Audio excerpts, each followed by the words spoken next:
फरमाया कि जब कोई किसी सफेद बालों वाले की इज्जत करता है तो गोया वो मदीने वाले मोहम्मद की इज्जत कर रहा है। ये हुजूर ने बुजुर्गों का एहतराम हमें सिखाया है। और ये भी फरमाया गया कि जब बंदे के बाल सफेद हो जाते हैं तो खुदा खुद उस बंदे से हया फरमाया करता है, हया फरमाया करता है। मैं खैर उन लोगों से क्या बात कहनी है कि उम्र 60 की आ गई है लेकिन अभी भी दाढ़ी रखने की तौफीक नहीं, बाल सारे सफेद हो गए फिर भी खड़े होकर साफ करते हैं। मैं कहता हूं अगर आखिरी वक्त का एहसास हो जाए तो चेहरों पे दाढ़ी के खूबसूरत बाल सजा लिया करो, इसलिए कि ये सिर्फ चेहरे की जीनत नहीं, ये कब्र की वहशत में हिफाजत का जरिया बना करती है। और ज़ैनुल आबिदीन भाई बुजुर्गों ने तो यहाँ तक फरमाया कि जब फरिश्ते हिसाब लेने के लिए आते हैं और कफन हटाते हैं, चेहरे पे दाढ़ी होती है, हुजूर भी खड़े होते हैं, कहते हैं या रसूल अल्लाह हिसाब शुरू किया जाए। आका कहते हैं देखते नहीं हो इसके चेहरे पे मेरी सुन्नत सजी हुई है। तो जब ये मुबारक बाल चेहरे पे होते हैं तो अल्लाह कब्र में भी राहत अता फरमा देता है, कब्र में भी राहत अता फरमा देता है। मैं सभी से कहूंगा चेहरों के बालों की हिफाजत की जाए और ये बाबरकत चीजें होती है, करेंगे ना इंशाअल्लाह। बात मैंने बूढ़ों से कही लेकिन अगर जवानी में बंदा दाढ़ी रख ले, बुजुर्गों ने फरमाया दुआ कबूल ना हो तो बंदा दाढ़ी हाथ में पकड़े और कहे मालिक तुझे तेरे महबूब की सुन्नत का वास्ता है मेरे उठे हाथों की लाज रख ले। फरमाया गया हाथ नीचे बाद में आते हैं, खुदा अर्शों से तकदीर का पहले फैसला फरमा देता है। तो कम से कम इतनी तब्दीली आ जानी चाहिए। ज़ैनुल आबिदीन भाई ने जो लहू में गर्मी पैदा की है ना, उसका असर इतना हो जाए कि सुबह अगर कोई कहे कि रात भर में क्या किया था, कहना कि एक दीवाना आया था कानपुर से, उसके अंदाज और उसकी सनाखानी को हमने देखा, इतने बदल गए हैं कि जलसे से पहले गाने गाते थे, जब से जलसे से आए हैं नबी की नात के तराने गुनगुनाने लग गए। इतनी तब्दीली तो कम से कम आ जानी चाहिए, आएगी ना इंशाअल्लाह, वादा करते हैं इंशाअल्लाह। और याद रखिएगा शाबान भाई बैठे हैं, मैंने 2 दिन पहले भी शायद ये बात कही थी इन्हीं की मौजूदगी में कि मुझे लिए जरूरी नहीं है बंदे 40,000 हो तब तकरीर में दिल लगे। मैं कहता हूँ 4 होने चाहिए हुजूर के सच्चे वफादार होने चाहिए। हाँ जी, खैरियत है बेटे? माशाअल्लाह। ठंड लग रही कि नहीं? नहीं लग रही? हाँ खड़ा होना बेटा, खड़ो जल्दी से, ये काली टोपी वाली खड़ो जल्दी। ठंड लग रही नहीं ना? अब बैठो। आपने देख लिया, अब अंदाजा लगाइए दुनिया यही आके तो चक्कर काट जाती है कि हर किसी से अक्ल वाले इश्क करते हैं और मेरा नबी वो है जिससे जो इश्क करने लग जाए वही अक्ल वाला हो जाता है, वही अक्ल वाला हो जाता है। ये कम उम्र बच्चे जिन्हें अभी सही से रिश्तेदारों के नाम याद नहीं होंगे, ये हुजूर की महफिल में बैठे हुए और बजे कितने हैं? कितने बज रहे? मेरी घड़ी में 1 बजने को है, मेरे मुंह पे तो 1 नहीं बज रहा है। हाँ कितने बजने को है? 1 बजने को है और ये जाग रहे हैं। क्यों? नोट बंद हुए थे कि नहीं? नोटबंदी बैंक के आके कितने घंटे खड़े रहते थे लोग? 6 घंटे खड़े होना तो 3 भाई जाते थे, 2 घंटे एक खड़ा होता था तो 4 बैठ जाते थे, 4 घंटे के लिए 2 बैठ जाते थे, फिर वो जाते थे फिर दूसरे को भेजते थे खड़े होने के लिए। यही हुआ ना? तो पता चला अपने कमाई के पैसे भी बैंक से लेने के लिए कोई इतनी देर तकलीफ बर्दाश्त नहीं करता है। यहाँ तो रात का 1 बज गया है, जवान तो छोड़िए छोटे बच्चे भी बैठे हैं और इनसे पूछो क्यों बैठे हो तो इनका भी यही जवाब होगा, सुना है आप हर आशिक के घर तशरीफ लाते हैं, सुना है आप हर आशिक के घर तशरीफ लाते हैं, मेरे घर में भी हो जाए चरागा या रसूल अल्लाह, मेरे घर में भी हो जाए चरागा या रसूल अल्लाह। अंदाजा लगाइए कि हुजूर की मोहब्बत ने बैठा रखा है और ये मोहब्बतों के सौदे कभी खाली नहीं जाने, कभी खाली नहीं जाने। मैं अक्सर कहता हूं जवानों, दिल कभी हुजूर से लगाओ। और कई बार लोग कहते हैं कि जी कोई वजीफा हो हुजूर को देख लूं, मैं कोई वजीफा बता दो मैं हुजूर को देख लूं। मैं कहता हूं वजीफे हैं लेकिन सबसे आसान रास्ता यह है, उनके लिए किसी दिन दुख उठाओ और इतना दुख उठाओ कि रोना पड़ जाए, फिर आंसू साफ करने के लिए हुजूर मदीने से आ जाया करते हैं। ये सबसे आसान तरीका है हुजूर की ज़ियारत का। ये सबसे आसान तरीका है। हम तो ये चाहते हैं हम दिनों आंखों से पाप भी करते रहे, हुजूर भी दिख जाए, हराम खाते रहे, हुजूर भी दिख जाए, हम रजाई गद्दों में सोते रहे, हुजूर की भी ज़ियारत हो जाए, हम कीमती गाड़ियों में भी टहले, हुजूर की ज़ियारत हो जाए। ओ भाई, कभी उनके लिए दिल तोड़ के देख, तसल्ली देने के लिए हुजूर मदीने से आ जाए। और याद रखिएगा महबूब को हंसने वाले उतने पसंद नहीं होते जितने रोने वाले पसंद। ये इश्क का उसूल, ये इश्क का उसूल है। और याद रखिए, इश्क सिर्फ लहू की कुर्बानी नहीं चाहता, इश्क मनसब, मरातिब, इज्जतों की भी कुर्बानी चाहता है, तब जाकर के रुतबे बुलंद होते हैं। इश्क रुतबे, अजमतें, इज्जतें, मरातिब, इन सब की कुर्बानी चाहता है।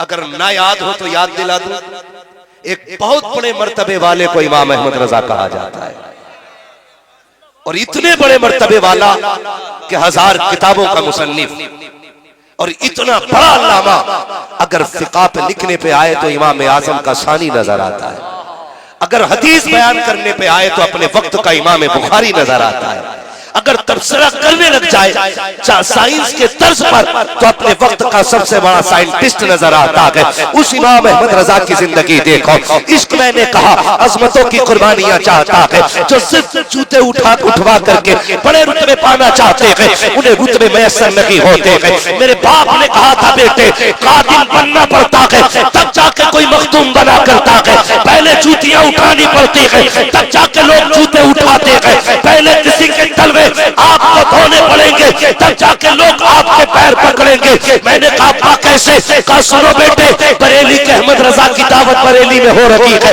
लोग पालकी से लेने के लिए आए हैं, मेरा इमाम पालकी में बैठा है, मगर इमाम आशिक़ रसूल था, सैयद की खुशबू नाक में आ गई। कहा पालकी रोक दी जाए, सब पालकी को रोका गया, निकल के कहा था कौन है जो तुम में से सैयद है। जब इतनी बात लगी सब में सन्नाटा, कोई नहीं बोला। तब मेरे इमाम ने कहा था तुम्हें तुम्हारे जद्दे अमजद का वास्ता है, तुम्हें मोहम्मद अरबी का वास्ता है, बताओ तो सैयद कौन है। एक सैयदजादे ने आगे बढ़ के कहा था, हुजूर खादिमों से काम लिया जाता है, जात नहीं पूछी जाती है। मेरे इमाम की आंखें बरस जाती है। कहा सच बता, तू ही मेरे मुस्तफा का शहजादा है। कहा आपको कैसे पता चला? कि अहमद रजा को तेरे वजूद से सैयद की खुशबू आ गई है, सैयद की खुशबू आ गई है। आपने हाथ जोड़े हैं, कहा माफ कर दे, मैं तेरे कंधे पर बैठ गया हूँ। उसने कहा इतना बड़ा अल्लामा मेरे कंधे पे बैठ करके हाथ जोड़ रखा के। तब मेरे इमाम ने कहा था माफी दे दे, वरना अहमद रजा खुद को माफ नहीं कर पाएगा। सैयदजादे ने कहा ठीक है जाओ, मैंने माफ कर दिया। लेकिन फिर मेरे इमाम ने कहा था चलिए माफी तो मिल गई है, आखिरत की नदामत से तो बचा। कहा वो कैसे? कहा कि जल्दी कर, पालकी में बैठ, जहां से तू बैठा के लाया है वहां तक मैं लेके जाना चाहता हूँ। अल्लाह अकबर। जब ये बात मेरे इमाम ने कही थी, बड़े बड़े मनसब वालों की आंखों में आंसू थे, बरेली की गलियों में मुस्कुराहट से ज्यादा आंखों में आंसू बह रहे थे। इतना बड़ा अल्लामा एक मजदूर को कंधे पे लेके जाएगा। मेरे इमाम ने कहा था बैठ जा, उसने कहा ये जुर्मत नहीं है। तब मेरे इमाम ने कहा था अगर कयामत में हुजूर ने पूछ लिया अहमद रजा सवारी के लिए मेरे बेटे के कंधे मिले थे, तो अहमद रजा मुस्तफा को क्या जवाब दे पाए?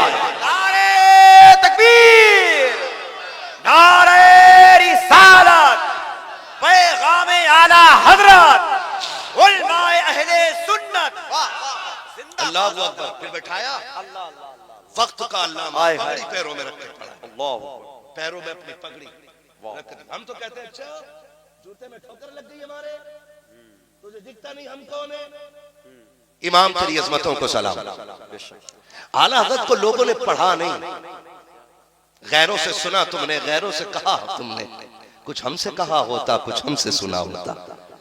सच बात बताऊं, आला हज़रत का तारुफ जब भी कराया गया ना, यही कह के किल के रजा है खंजर आधा से कह दो खैर मनाए न शर करे, ऐसे तो तारुफ हो रहा है। हाँ, जबकि इमाम अहमद रजा है कौन? इस सदी के सबसे बड़े सूफी को इमाम अहमद रजा कहा जाता है। इस सदी के सबसे बड़े मुनकसिरुल मिजाज आलिम को इमाम अहमद रजा कहा जाता है। मैं 3 हज कर लूं ना तो फिर तो मैं डींगे मारते फिरता हूँ। चल भाई जूती उठा, जन्नत तेरी हो जाएगी। मुझे पानी पिला, जन्नत तेरी हो जाएगी। और वो इमाम जिसने रोजा नहीं, जिसने मस्जिद नबवी नहीं, बल्कि अपने सर की आंखों से मुस्तफा का चेहरा देखा था। ऐसा कोई हाजी हो तो लाके दिखा, जिसने चेहरा देखा था और चेहरा देख के कहा था तू जिंदा है वल्लाह, तू जिंदा है वल्लाह, मेरे चश्मे आलम से छुप जाने वाले। वो कितना बड़ा सूफी है, वो इतना बड़ा सूफी है कि अपनी कब्र को याद करके कहता है मुजरिम को न शर्माओ, अहबाब कफन ढक दो, मुंह देख के क्या होगा पर्दे में भलाई। इतना बड़ा सूफी, इतना बड़ा सूफी जिसके अमाल में हुजूर की ज़ियारत भी है, वो कह रहा है मुजरिम को न शर्माओ, अहबाब कफन ढक दो, मुंह देख के क्या होगा पर्दे में भलाई है। उस इमाम को पढ़ के तो देखो, पढ़ो तो उस इमाम को, उसकी जिंदगी देखो। लोग बात करते हैं कि उन्होंने पूरी जिंदगी काफिर बनाया। मैं कहता हूं पढ़ो इमाम अहमद रजा को। उन्होंने जिस तरह कौम को जगाया है ना, इस मीठी नींद से और मीठी आवाज में किसने जगाया है? उन्होंने बड़ी प्यारी आवाज लगाई थी, सूना जंगल रात अंधेरी, छाई बदली काली है, सोने वालों जागते रहियो, चोरों की रखवाली है। सोने वालों जागते रहियो, चोरों की रखवाली है। किसने उठाया यार इतनी मीठी आवाज से? तकरीर कर उठो, बोला ना स्टेज पर न चलोगे? चलो, पब्लिक भाग रही है, चलो जल्दी से लोग चले जाएंगे। सुन भाई, महफिल हुजूर की है, हम क्यों टेंशन लें? किसकी है महफिल? जोर से। जब महफिल हुजूर की है ना तो फिर हुजूर जाने। अब कहोगे क्या मतलब? मैंने कहा मतलब भी सुन ले। अजमेर वाला बैठा दे ऊंट नहीं उठते, मदीने वाला बैठा दे गुलाम कैसे उठ के जा सकते हैं? अब भी अगर कोई उठ के चला जाए तो मसला ना महफिल का ना महफिल वालों का है, फिर मसला उसका कौन सी गलती कर बैठा है जो हुजूर ने अपनी मजलिस से उठा दिया है। फिर ये सोचना चाहिए बंदे। अगर कोई ये कह रहा है मेरा दिल नहीं लग रहा जलसे में, तो फिर ये मत कहे ज़ैनुल आबिदीन तुम्हारी शायरी कैसी है, अम्मा तू बोलता कैसा, सैयद साहब किबला गुफ्तगू कैसी थी। फिर जा और जाके लुक में चेक कर, हराम के खा के बैठा है कि हलाल के खा के बैठा है। बहुत अच्छा जुमला है, हक है। महफिल हुजूर की हो, आशिक का दिल न लगे, ये तो हो ही नहीं सकता। शमा चले चले तो परवाने आगे जाते, फूल खिले तो भंवरे आ जाते, मिलाद हो तो दीवाने चले आया क्या? आप खुद बताइए, यहाँ के कितने लोगों ने पूछा कि जमीन किसकी है? पूछा किसी ने बैठने से पहले? बोलो। किसी ने पता किया कि आंगन किसका है? किसी ने पूछा कि पैसा किस किसका लगा है? नहीं ना। क्यों? हमें जमीन से क्या मतलब, हमें शामियाने से क्या मतलब? हमें तो इससे मतलब है ना बातें हमारे हुजूर की हो रही है, बातें हमारे हुजूर की हो रही है। भाई आलादत के कहते हैं सूना जंगल रात अंधेरी, छाई बदली काली है। और सोने वालों से कह रहे हैं सोने वालों जागते रहिए। सोने वालों जागते रहिए। कोई ऐसे बोलता सोने वाले से? आलादत बोल रहे हैं सोने वालों जागते रहियो, चोरों की रखवाली है। और जब उन्होंने रखा दिया ना, जब उन्होंने रखा दिया और हम जाग गए, हमें जगाया उन्होंने, जब हम जाग गए ना तो फिर अब हाल ये है पूरी दुनिया का, इतना एहसान मानती है आला हजरत का। उन्होंने एक बार आवाज दे के जगाया था और दुनिया कह रही है डाल दी कल्ब में अजमत है मुस्तफा। सैयदी आला हजरत पे, सैयदी आला हजरत पे आज एक बड़ी तेजी से जो सबसे तेज फितना चल रहा है ना, वो पिलंबर मिर्जा का है। हमारा नौजवान सबसे ज्यादा उसे सुन रहा है, कह रहा लॉजिक है जी, बात में लॉजिक। लॉजिक क्या है? क्या लॉजिक जो कहता बात समझ में आती है। मैंने कहा सुन, ईमान लॉजिक को तस्लीम करने का नाम नहीं है। ईमान अक्ल को हुजूर के कदमों में कुर्बान करने का नाम है। ये याद रखिए, अगर लॉजिक पे अमल होता ना तो उमर ना होते। अगर लॉजिक तलाश करते तो अबू बकर नहीं होते। लॉजिक लिए बैठा था अबू जहल। मैं कैसे मान लूं कि एक रात में कोई अर्शों पे गया और आ गया? ये लॉजिक।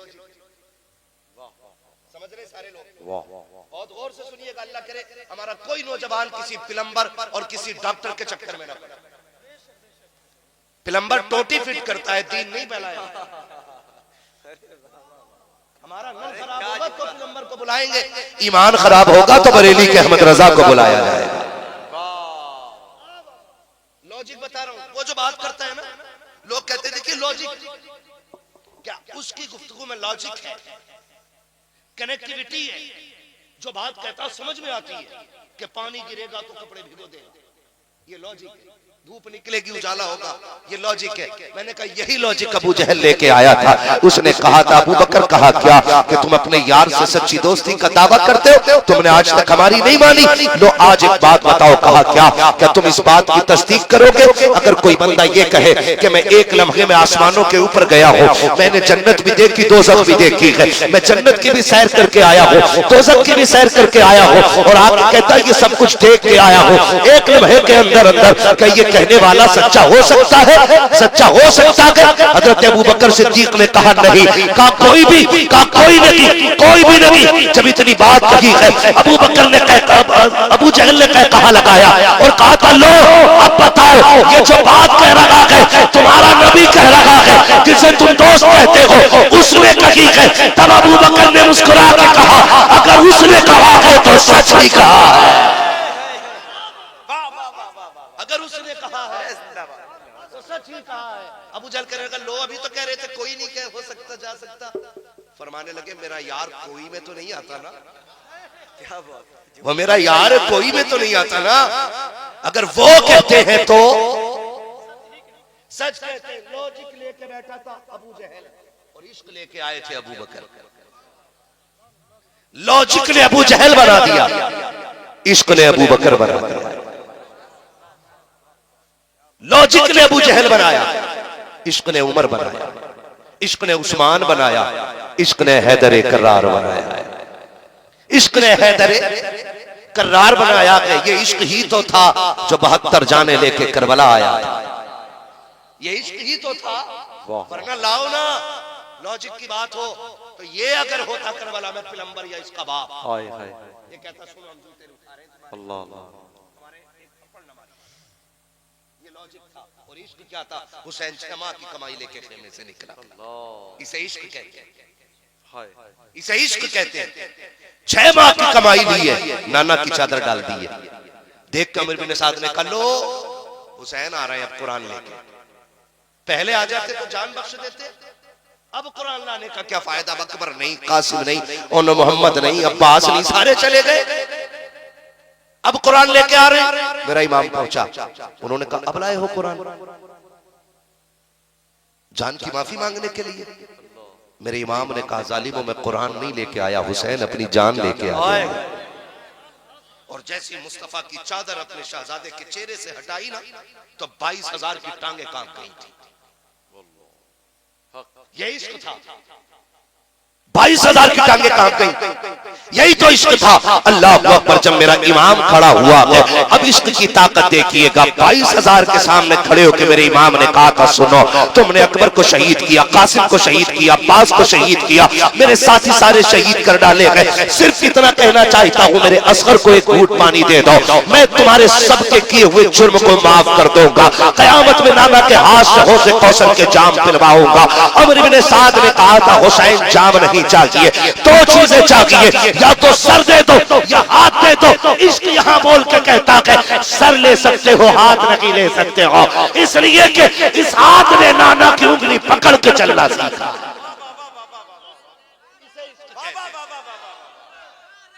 सब जवाब दे माशाअल्लाह, या रसूल अल्लाह, या रसूल अल्लाह।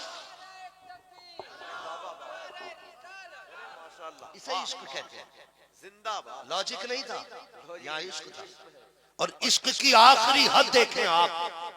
अमर इब्ने साद ने कहा उर्मिला से मार तीर, तेरा निशाना अच्छा है, आखिरी फूल भी गोद का उजाड़ दे। उसने बड़ी जल्दी कमान में तीर चढ़ाया और निशाना लगाया, हाथ कांपे, तीर गिर गया। 2 मरतबा तीर गिरा। अमर इब्ने साद ने कहा क्या हो गया, तेरी जवानी को जंग लग गया? बड़े बड़े पहलवान मारे तूने, एक बच्चे पे निशाना नहीं लगा पा रहा। उसने बड़ी बात कही, उसने कहा बच्चा छोटा है लेकिन कद बहुत बड़ा है। कहा जब मैं निशाना लगाता हूं मेरी नजर खेमे में जाती है और सामने 7 साल की बेटी हुसैन की खड़ी होके कहती है जालिम असगर पे तीर न चलाना, इसने तुम्हारा कुछ नहीं बिगाड़ा है। कहा जब बहन के हाथ उठते हैं ना तो फिर मेरे हाथ कांप जाते हैं। उसने कहा आंखें बंद करके तीर चला। उसने आंखें बंद करके तीर चलाया ना तो वो मेरे इमाम के बाजू को पार करके अली असगर के हुलकूम के पार हो गया। एक आखिरी झटका हजरत अली असगर ने उछाला लिया और हमेशा के लिए खामोश हो गए। मेरे इमाम ने शहजादे के जिस्म को जमीन पे रखा, रुख किया मदीने की तरफ। इसे इश्क कहते हैं, रुख किया मदीने की तरफ और यूं दामन छाड़ के बोले नाना आपने तो एक दिया था हुसैन के लिए, हुसैन सारे लुटा के जा रहा है आपकी उम्मत के। अल्लाह अल्लाह अल्लाह अल्लाह। अरे अल्लाह सलामत रखे। वाह वाह वाह। हाय हाय हाय। अल्लाह अल्लाह। वाह अल्लाह वाह। तवज्जो है सारे लोगों की। तो हम दीन इंजीनियर से नहीं, डॉक्टर से नहीं, आलिम से सीखेंगे। किससे सीखेंगे? आलिम से सीखेंगे। हमारे मसाइल हैं, हम हजरत के पास आएंगे मदरसे में, 2 जानू बैठेंगे, हुजूर ये बताएं वुजू में फर्ज कितने, गुस्ल में फर्ज कितने, हुजूर से इश्क कैसे करना चाहिए, हुजूर से मोहब्बत के तकाजे क्या हैं, हुजूर खाते कैसे थे, हुजूर पीते कैसे थे, उनका किरदार कैसा था, उनका रवैया कैसा था अपने गुलामों के साथ। फिर जब बताया जाएगा ना तो फिर जो नस्ल तैयार होगी ना वो हुजूर की वफादार नस्ल तैयार होगी। ये 2 कमियां, एक तो ये रफ़े यदैन करने लगे इंजीनियर के मानने वाले है, नमाज में खेल करने लगे। और एक और भी ये मसला बता दूं, जो लोग 4 साल 5 साल सऊदी रह के आ जाते हैं वो यहाँ टांगे फैला के खड़े हो रहे, कह रहे दीन तो अब समझ में आया, मक्के में जाने। सुन रहे मेरी बात? एक दिन मेरे हुजूर ने रुख किया था हिंदुस्तान की तरफ और मुस्कुराए थे ठंडी सांस लेके। साहबा ने कहा हुजूर क्यों मुस्कुराए? फरमाया मुझे हिंदुस्तान से वफा की खुशबू आ रही है। यही मुल्क है ना जिससे मेरे नबी ने वफा की खुशबू महसूस की थी। और हिंदुस्तान के सुन्नियों में तुम्हारी किस्मत को सलाम करता हूं। शरीयत में जो एहतमाम हिंदुस्तान में किया जाता है ना वो किसी मुल्क में नहीं किया जाता है। शरीयत पे अमल का एहतमाम जो हिंदुस्तान में किया जाता है वो आज किसी मुल्क में नहीं किया जाता। किसी मुल्क में, सऊदी अरबिया में आप चले जाइए, आप देखें नेकर पहन कर नमाज पढ़ने आ गए, नंगे सर नमाज पढ़ रहे, जूते पहन के नमाज पढ़ रहे। लेकिन जब हमारे हिंदुस्तान में अगर 7 साल का बच्चा नमाज के लिए निकले सबसे पहले माँ टोपी उड़ाती है, बेटे अल्लाह के घर नंगे सर नहीं जाया करते। बच्चा अगर हाफ आस्तीन की बनियान पहना हो कहता अम्मी मुझे फुल शर्ट पहना दो, फुल कुर्ता पहना दो, मेरी कोनी खुल रही है, मेरा गला खुल रहा है। अल्लाह अकबर, ये हिंदुस्तान की माओ की तरबियत है। जब बच्चे मदरसे आया करते हैं, जब मस्जिद में इबादत के लिए 7 साल के बच्चे को आते देखो, खुदा की कसम उसकी नजरों में हया दिखाई देती है, उसके वजूद से किरदार पैगंबर की झलकियां दिखाई देती है। और जब वो चलता हुआ मस्जिद की तरफ जाता है, जुमे के दिन कभी खड़े होकर के देखिएगा, हर घर से नाली में पानी गिरता है, हर घर से वुजू करता है, कोई गुस्ल कर रहा है, पानी बह रहा है। हमारी कौम का 7 साल का बच्चा जब चलता है तो सिमट के चल रहा है, इधर पानी गिरा खुद को इधर हटा लिया, इधर गिरा खुद को इधर हटा लिया। पूछ तो सही 7 साल के बच्चे से इतना सिमट के क्यों चल रहा है? वो भी कहता है तुझे पता नहीं है मैं अल्लाह के घर में इबादत करने जा रहा हूँ, कहीं ऐसा ना हो कोई नापाक पानी का छींटा मेरे कपड़ों पे आ जाए। मुझे मस्जिद में जाने के लिए सिर्फ दिल पाक करना जरूरी नहीं, मुझे दिल भी पाक करना है, बदन भी पाक करना है और बदन पे पहना हुआ कपड़ा भी पाक लेके जाना। अरे बाबा बाबा, अरे जिंदाबाद। ये हमारे हिंदुस्तान की तरबियत है। और रह गई वो हक है। वो टांगे फैलाने वाले का मसला क्या बात है, क्या बात है। और रफ़े यदैन का मसला। आगे फैलाने वाले। हुजूर का बेटा बैठा हुआ है, बहुत अच्छी करते हैं बात। मुझसे ज्यादा दीन ये समझेंगे क्योंकि हमने दीन इनके घर से सीखा है। पूछो इन उलमा से, रफ़े यदैन को हुजूर ने हुक्म क्यों दिया? बगलों में बुत छुपा के लाते थे मुनाफिक है। फरमाया फिर रफ़े यदैन करो, उठाओ देखें कहां तक रोकोगे बगलों में। फटाफट गिर गए। क्या बात है। हाँ, जब बगलों की पाबंदी लगाई ना, ये इनमें छुपा छुपा के लाते थे, छोटे छोटे बना के। उनका तो मसला ही आता था, खुद ही बनाते थे, भूख लगती थी खुद ही खा जाते थे खुदाओं को अपने। मसला ही ऐसा था। तवज्जो है ना सारे लोगों को। हुजूर ने कहा कि रफ़े यदैन करो, फिर रफ़े यदैन करने लगे। हुजूर ने फिर बंद करा दिया, फिर बंद हो गया। ठीक है जी। फिर वो टांगों के बीच में दुबका के लाने लगे। हुजूर ने फरमाया टांगे खोल के खड़े हुआ, ताकि जो टांगों के बीच में बुत रखे ये भी गिर जाए। फिर जब वो रस्म भी खत्म हो गई, फिर वो टांगे जो खोली गई थी एक वजह से, जब इल्लत खत्म तो मालूम खुद ब खुद खत्म हो जाता है। ठीक है जी, फिर वो भी खत्म हो गया। अब भी अगर कोई टांगे खोल के खड़ा हो तो पूछ लेना, बुत लेके आते थे तेरे अब्बा टांगों में क्या? रफ़े यदैन कर रहा है बार-बार, पकड़ के पूछ लियो मसला ठीक है, आप बगल में समझ रहे मेरी बात? तो हमें इन सब से बचना। कह रहा दीन तो मैंने मक्के में सीखा, दीन तो मैंने, अरे वहां देखो सारे मुसलमान ऐसे नमाज पढ़ रहे हैं, उन जैसा मुसलमान कहां? सुने, फिर दलील क्या देते हैं, अगर वो सच्चे ना होते तो काबे की चाबी उन पे क्यों होती? ये बात करते हैं, अगर वो सच्चे ना होते तो काबे की चाबी उन पे क्यों होती? तो हुजूर से पहले तो बुत ही रखे हुए थे काबे में। क्या बात। बोलो ना, बताइए। तो ये कोई दलील नहीं। आप बहरहाल हमें इन सारे फितनों से बचना है, हमें इन सारे फितनों से बचना है और रुख बरेली की तरफ करके कहना है मैं मुजरिम हूं आका, मुझे साथ ले लो कि रस्ते में है जा बजा था। अपने अकीदों की हिफाजत कर, अपने अकीदों की बात। सारे बरेली वाले बैठे यहाँ पे, है सुले कुल्ली है कोई हो भी है तो बैठा रहे। हमारा तो अकीदा है जलसा खत्म होते होते अगर अंदर बाहर पूरा पॉलिश ना हो जाए तो बात है। क्या बात है। हमारे पास चोरी का माल नहीं, इमाम अहमद रजा की तिजोरी का माल है जी भाई। कोई भी बैठे बड़े इमाम अहमद रजा को बहुत गौर से सुनिएगा, यही सरकार आला हजरत है। इल्म इंसान को इनकिसारी सिखाता है, आजिज़ी सिखाता है। कितनी बड़ा अल्लामा क्यों ना हो जाए और घमंड है ना, तो वो अल्लाह का नेक बंदा नहीं, इब्लीस का चेला तो हो सकता है। क्या बात।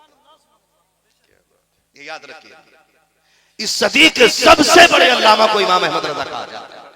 बैठे हुए उम्र के आखिरी अय्याम, आखिरी अय्याम उम्र के, बहुत गौर से सुनिएगा एक एक बंदा, आखिरी अय्याम उम्र के।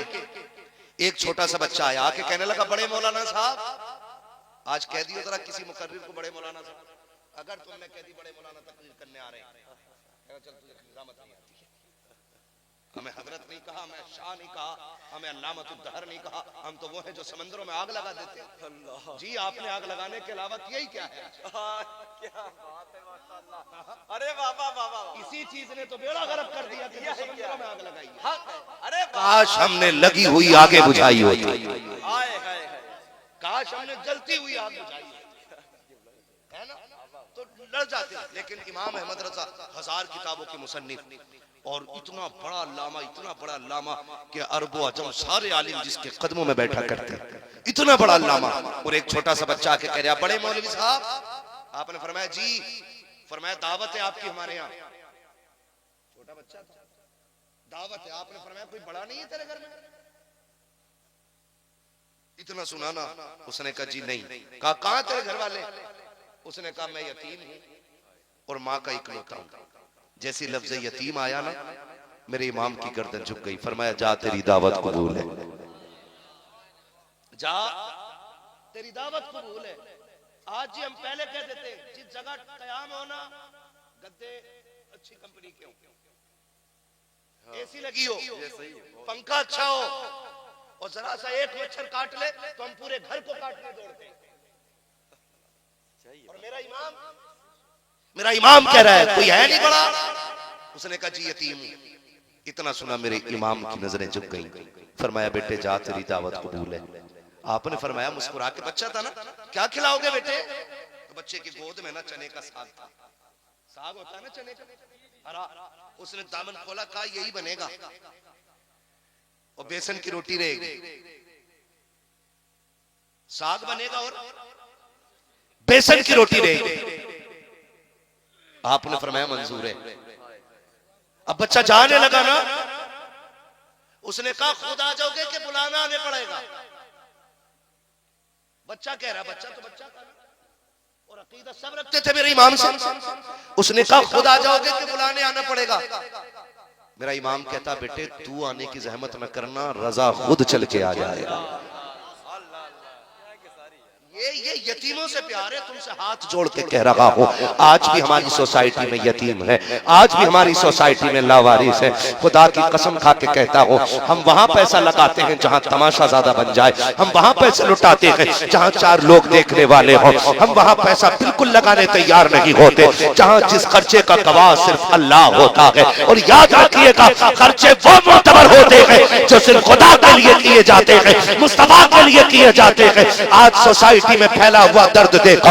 हम हाजी भी है, नमाजी भी है, मेरे अमाल में 6-6 उम्रे भी है, मेरे पास 17-17 टिकट मदीने के हैं, लेकिन क्या मेरे पड़ोस में गरीब नहीं रहता है? क्या मेरे पड़ोस में यतीम नहीं रहता है? मैंने दुनिया देखी है साकिब, मुझसे लोग रो रो के दर्द बयान करते हैं। काश मेरे पास इतना होता कि मैं गरीबों का दर्द बांट पाता। मैं जितना कर पाता हूँ करता हूँ, लेकिन खुदा की कसम फिर भी दर्द नहीं समेटा जाता है। दर्द इतना बिखरा हुआ है। चलो कभी रमजान का चांद निकल के मेरे पास आइएगा, मैं आपको यतीमों गरीबों के दर्द भरे जुमले सुनवाऊंगा। ये बात बता करके मैं किसी के राजों से पर्दे उठाना नहीं चाहता, मैं गुर्बत को रुस्वा नहीं करना चाहता, मैं किसी गरीब को ला करके बीच चौराहे पे जलील करना नहीं चाहता। लेकिन आपसे कहना चाहता हूँ, आपकी ड्यूटी पूरी दुनिया को संवारने की नहीं है, पूरे हिंदुस्तान को संवारने की नहीं है। आप इस बस्ती में रहते हो, सिर्फ इस बस्ती के यतीमों की जिम्मेदारी उठा लो। हर गांव का अमीर अगर अपने बस्ती के यतीमों की जिम्मेदारी उठा ले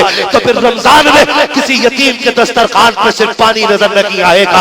लोग वीडियो बना के कोई हरम में बैठ के कहता है दुआ कीजिएगी, आज इफ्तार काबे की छांव में की गई, दुआ कीजिए आज चालियों के आगे बैठ के रोजा खोला गया। जब इस तरह की वीडियोस लोग डालते हैं, खून के आंसू रोना पड़ता है। कभी मार्केट फल लेने चले जाओ तो जाकर के देखिएगा, एक जमात वो होती है जो 1 नंबर के फलों पे हाथ रखती है, दूसरे वो होते हैं जो मीडियम का सौदा करते हैं, और तीसरी जमात वो खड़ी होती है जो यूं बगल में हाथ दबाए खड़े हैं। ये सारे चले जाए तो कुछ ले लिया जाए, ये सारे चले जाए तो कुछ ले लिया जाए। वहां ठेले पे खड़े होकर के देखो, तब तुम्हें गुर्बत का दर्द का एहसास होगा। मैंने देखा है साहिब, जब लोग फल लेके चले जाते हैं तो वो अंगूर जो शाखों से टूट जाते हैं, गरीब डरते डरते कहता है ये किस रेट में लगेगा, ये फेंकी हुई खजूर किस रेट है, ये कटा फिका पपीता क्या रेट दोगे, जो काले किस्म का केला है ये किस रेट दिया जाएगा।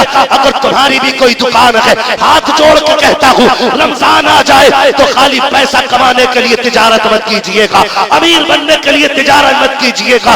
पैसे वाला है तुम्हारी मर्जी के जो चाहो रेट लगाओ, अगर गरीब आ जाए किसी चीज पे हाथ रख के हाथ पीछे कर ले और तुम्हें लग जाए कि खरीद नहीं पा रहा है, अपनी जानिब से 100 ग्राम 200 ग्राम 1 किलो थैली में पैक करके कहना चाह ये मेरी तरफ से रमजान का तोहफा अपने बच्चों के लिए लेके चला। नारे तकबीर, नारे रिसालत, सीरते मुस्तफा, अस्मते मुस्तफा, सरकारे मदीना कॉन्फ्रेंस, पैगामे आला हजरत हजरत अल्लामा मुफ्ती हम्माद साहब क़िबला मुरादाबादी, उलमाए अहले सुन्नत। अरे बाबा बाबा बाबा, क्या बात, नाराज हो गए भैया? नहीं ना, तवज्जो है सारे लोगों को? अरे बाबा बाबा है ना, चलो थोड़ा सा आगे, अगर ना थके हो। ये ऐसे जन्नत खरीदी जाती है, जन्नत ऐसे कभी नहीं मिलने वाली है कि एक केला है और 6 लोग खड़े होकर दे रहे हैं। एक कंबल है और बंदा एक भी देने वाला ना, बंदा एक भी है ना देने वाला, तो कंबल झुग्गी से बंदे को बाहर निकाल के कहता बाहर आओ बेटी, बेटी हो या बेटा हो, फिर कंबल उसकी गोद में रख के कहते मुंह उठाओ जरा ऊपर को, सामने कैमरा लगा होता, मुंह उठाओ ऊपर को। डर अल्लाह के अजाब से, अगर खुदा ने इसकी लाइन में तुझे खड़ा कर दिया ना, तब तुझे पता चलेगा इज्जत क्या चीज होती है, इज्जत क्या चीज होती है। और फिर कंबल दे के पूछते कितने महीने से ठंड में हो, कितने बजे ठंड में हो? मतलब खुद तमाशा कर रहे हो किसी की इज्जत का, और फिर उस गरीब से भी नाशुक्री कराना चाहते हो। हाय हाय हाय हाय। बू अली शाह कलंदर की बारगाह में खादिम था, बू अली शाह कलंदर की बारगाह में खादिम, पट्टी लपेटे हुए सर पे, तवज्जो है ना, थके तो नहीं है ना। बू अली शाह कलंदर की बारगाह में खादिम, पट्टी लपेटे हुए, उनसे मिलने के लिए चिराग देहलवी तशरीफ लेकर के गए, ठीक है ना, नसीरुद्दीन चिराग देहलवी तशरीफ लेकर के गए मिलने के लिए। देखा एक खादिम सर पे पट्टी लपेटे हुए घूम रहा है, आपने जाके कहा बू अली शाह कलंदर से यहाँ क्या कर रहे हो बैठ के, उन्होंने कहा कि मैं अल्लाह की मखलूक के दिल सीधे कर रहा हूं। हाय हाय। क्या कर रहा हूं, दिल सीधे कर रहा हूं, क्या मतलब, कहा कि मैं लोगों के जाहिर और बातिन को संवारने की कोशिश कर रहा हूं। तो आपने फरमाया बंद करो, ये काम तुमसे नहीं हो रहा है। किससे कह रहे, बू अली शाह कलंदर से। कौन कह रहे, नसीरुद्दीन चिराग देहलवी, जो मेरे निजामुद्दीन औलिया के खादिम मुरीद है, खलीफा है, वो कह रहे बंद करो ये काम। क्यों, कहा मैंने अभी तुम्हारे एक शागिर्द के सर पे पट्टी बंदी देखी। कहा तो फरमाया तुमसे ये काम नहीं हो रहा है, ये बड़ों बड़ों की बात है, हम नहीं कर सकते ये बात। कहा बुलाओ, उसको बुलाया गया। आपने पूछा बता तेरे सर में दर्द कब से, उसने कहा सुबह से। कहा उम्र कितनी हो गई, कहा 40 साल। कहा आज ही हुआ कि हमेशा रहता है, उसने कहा जी आज ही हुआ है। तो आपने फरमाया सुन, रब ने तुझे 40 साल की जिंदगी सलामती के साथ दी, तूने एक झंडा उसके शुक्रिया का नहीं लगाया, और एक दिन सर में दर्द क्या हो गया, पट्टी बांध के सबको रब की शिकायत करता फिर अल्लाह ने मुझे सर में दर्द दे दिया। फरमाया ऐसे लोग कभी अल्लाह वाले नहीं बना करते। अल्लाह अल्लाह अल्लाह दिलों की धड़कनों को जानता है, तमाशा करने की जरूरत नहीं। कब से नहीं मिला कंबल तुम्हें, गरीब की यूं गर्दन, गरीब की नीचे गर्दन, नहीं चाहिए तुम्हारा कंबल, आग लगे तुम्हारे ऐसे कंबलों को, क्या बात, जो किसी की सर्दी दूर कर दें लेकिन किसी की इज्जत का भी जनाजा निकाल दें। नहीं चाहिए ऐसा किसी का कंबल और मदद, खास तमाशा बना दिया गरीबों को। नेकी करनी है, आज अल्लाह माफ करेगा। आज सगे भाई का इंतकाल हो जाए ना, सगे भाई तो मैयत में ना चचा छोटे भतीजे होते गोद में लेके बैठे, यहाँ भतीजा यहाँ भतीजी बैठे, खुद भी रो रहा, उन्हें भी रुला रहा, बार बार कह रहा रो ना मैं तुम्हारा बाप हूँ, रो ना मैं तुम्हारा बाप हूँ। बच्चे तो बच्चे ना, ये हमारे समाज की कड़वी सच्चाई है। 40वें तक खूब भतीजे सीने से लगाए जाते हैं, यतीम हो गए, यतीम हो गए।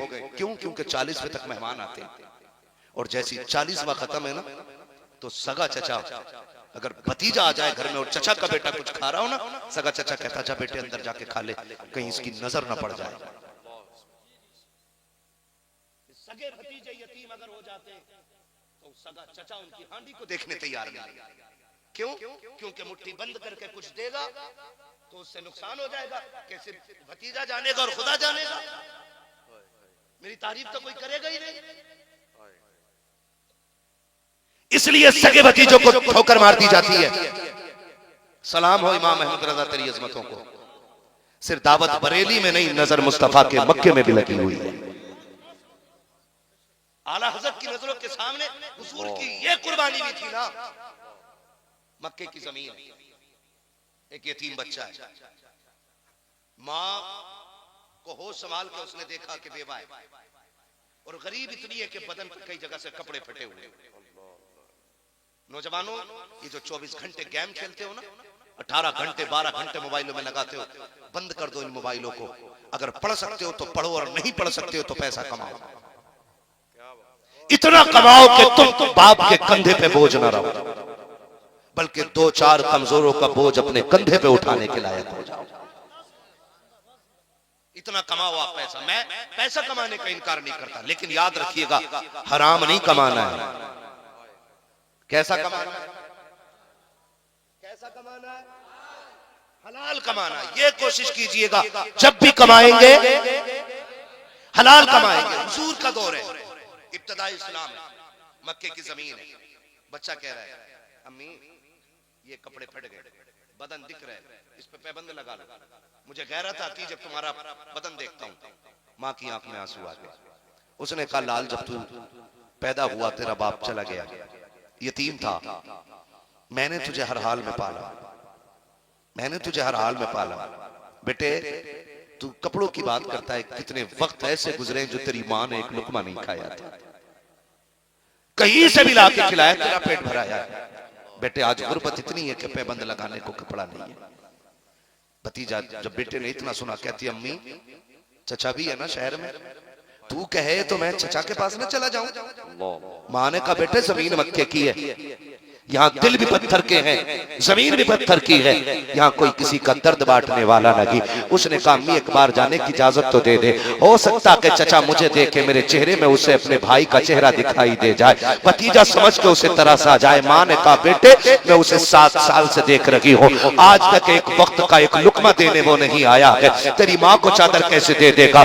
बच्चा बच्चा था, जिद कर बैठा, माए बच्चों की जिद के आगे टूट जाती है। माँ ने कहा अच्छा तेरी मर्जी है, लेकिन बेटे खैर से जाना खैर से आना है। बच्चा गया दौड़ करके चचा के दरवाजे पे दस्तक दी है, दस्तक दी, चचा बाहर निकला, कहा कौन है? कहा तेरा भतीजा आया हो। कहा किस लिए आया है? बच्चे ने कहा माँ के बदन पे जो कपड़े हैं वो इतने फट चुके हैं कि अब उससे बदन दिखाई देता है, सिर्फ एक चादर का सवाल लेकर के आया हो। चचा एक चादर दे दे जिससे मेरी माँ का बदन छुप सके। चचा ने इतना सुना, भतीजे को धक्का दे करके कहा था निकल यहाँ से, तेरे बाप ने हमारे लिए कमा के नहीं रखा था, तुझे मेरे कंधों का बोझ बना के छोड़ के चला गया है। जैसी इतनी बात सुनी है, यतीम उठा रोते हुए आ रहा है। रास्ते में हुजूर के सहाबी से मुलाकात हो जाती है। कहा क्यों रो रहे हो? कहा के चचा ने मारा है।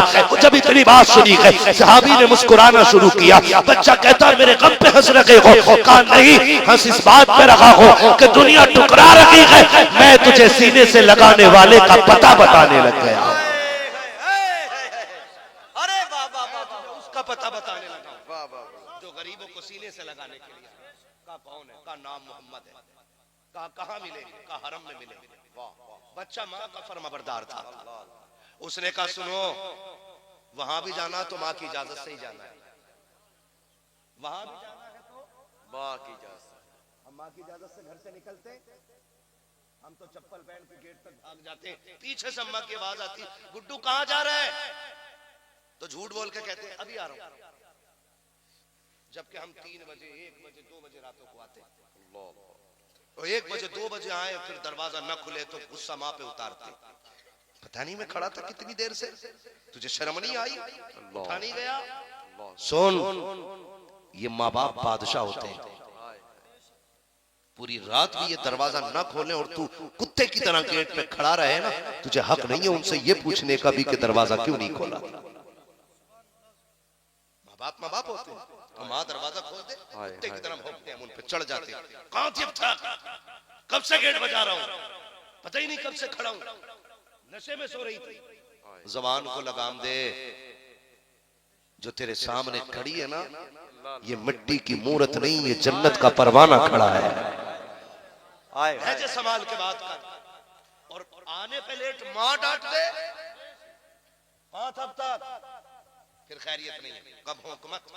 तू होती कौन है पूछने वाली? मैं कोई बच्चा हूं? मुझे नहीं पता कब आना कब जाना? तुझे मुझसे ज्यादा फिक्र है? तूने दुनिया में देखा ही क्या है?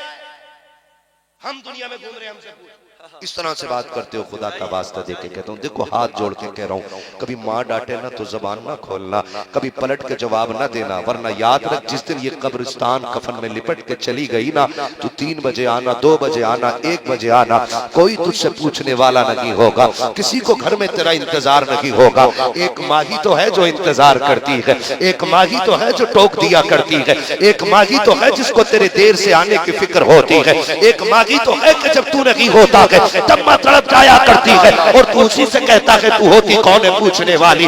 खुदा का वास्ता देख के कहता हूँ यारो, मैंने दुनिया देखी है, दुनिया वाले देखे हैं। खुदा का वास्ता अगर खाने पे किसी को फिक्र होती है तो माँ को फिक्र होती है। रोटी ठंडी होने की फिक्र है तो माँ को फिक्र है। बेटे के भूखा रहने की फिक्र है तो माँ को फिक्र होती है। रातों की सर्दी में, सर्द लहरों में मैंने रोड पे माओ को खड़े देखा है। मैंने बूढ़े बाप को लाठी का सहारा लेकर के 11 बजे चौक में खड़े देखा है। मैंने पूछा अब्बा क्यों खड़ा है, बता तो सकी, इतनी सर्द रात है, कहीं जाना हो तो बैठ मेरी गाड़ी में। कहता नहीं मौलवी साहब जाओ तो। मैंने कहा क्यों खड़े हो, का बेटा शहर गया था अभी तक नहीं आया है। और जरा सोच तो सकी, तू 11 बजे तक ना आए, बाप रोड पे आ जाता है। तू अगर घर से गायब हो जाए, माँ दरवाजे पे आ जाती है। तू कहता कि तू होती कौन है बोलने वाली। खुदा की कसम, जिस दिन ये कब्रिस्तान चली जाएगी, तू 1 बजे आना, तेरी बीवी कंबल में होगी, तेरी औलाद बिस्तर में होगी। अगर तू रोटी मांगेगा,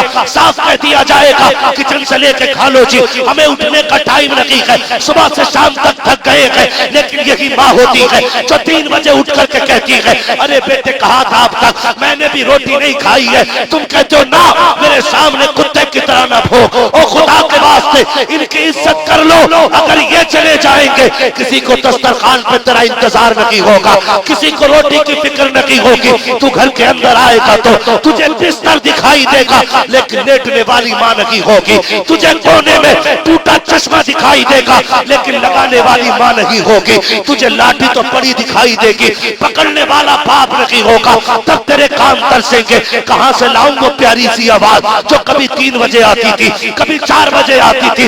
उठाना सारी दौलत को, जाना मीरों के दरवाजे पे और जाके कहना ये सारे पैसे ले लो, मुझे माँ की आवाज लौटा दो। पूरी दौलत लेके भी कोई माँ की आवाज नहीं लौटा सकता है, इसलिए कि दौलत मेहनत से मिलती है, माए खुदा की रहमत से मिला कर। अल्लाह अल्लाह अल्लाह अल्लाह। इनकी इज्जत किया करो। अज़मते वालिदैन, अज़मते वालिदैन, पैगाम इस्लाम, पैगाम मुस्तफा। अरे वाह वाह वाह वाह, बातें मेरी कड़वी है ना, इसलिए सुभान अल्लाह भी नहीं कह पा रहे। मैं भी फ्री की जन्नत बांटने लगूं, सारे सुभान अल्लाह कहें। पैसे का कपड़े फाड़ के दे देंगे कि मौलवी फ्री की जन्नत बांट गया। सुनो मेरे लाल, जन्नत इतनी सस्ती भी नहीं है जितनी समझ रखी है। जन्नत इतनी सस्ती होती तो हजरत बिलाल कभी थोड़े ना खाते।